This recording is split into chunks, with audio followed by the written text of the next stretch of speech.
E aí, alunos, preparados para uma revisão com o professor particular? Olá, pessoal! A prova de inglês está logo aí, né? Então, hoje a gente vai fazer aquela revisão, sabe? Rápida e bem inteligente do Simple Past. A missão aqui é simples: garantir que todo mundo arrase nas questões sobre esse tempo verbal. Bora lá? Ok, vamos começar pelo começo, pelo mais importante de tudo. Afinal, para que serve o Simple Past? Quando que a gente usa? A regra de ouro é essa aqui, olha. A ação precisa estar completamente acabada. Começou no passado, terminou no passado. Fim, já era. Se a coisa aconteceu e ficou por lá, então é Simple Past. Não tem segredo. E olha só esse exemplo aqui para deixar tudo bem claro.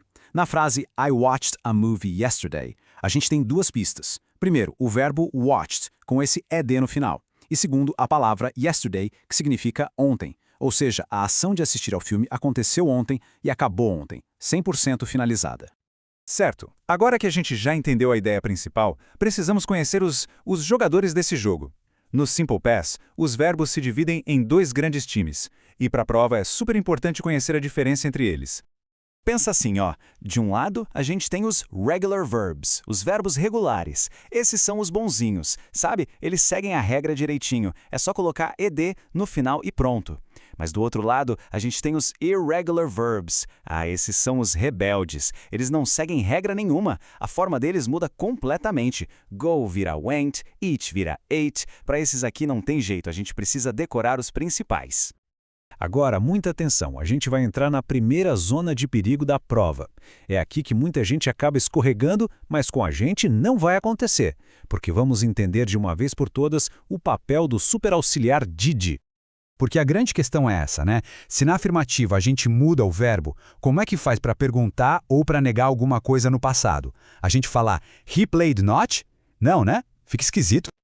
E é para resolver isso que entra em cena o nosso super ajudante, o verbo auxiliar did. Pensa nele como um herói que aparece só para ajudar a montar as perguntas e as frases negativas. E ele tem um superpoder muito, mas muito importante. O superpoder do did é carregar o tempo da frase. Olha só como funciona para fazer uma pergunta. Primeiro vem o did, depois o sujeito. E agora, a atenção máxima. O verbo principal volta para o normal. Ele perde o ed. Por quê? Porque o did já está ali mostrando para todo mundo que a frase está no passado. E aqui a mágica acontece, olha só. Na afirmativa, a gente tem he missed the bus. Para perguntar, o did aparece e o verbo missed volta a ser miss. Fica did he miss the bus? O mesmo vale para os irregulares. They went to Disneyland. Vira did they go to Disneyland? Went, que era o passado, volta a ser go. Isso é fundamental, pessoal. E para negar, a lógica é exatamente a mesma. A gente usa o didn't, que nada mais é que did mais not. E o verbo principal, adivinha, também fica na sua forma base, sem ed, sem mudar nada. O didn't já fez todo o trabalho de indicar o passado e a negação. Por exemplo, aqui na frase, he didn't get a salami sandwich.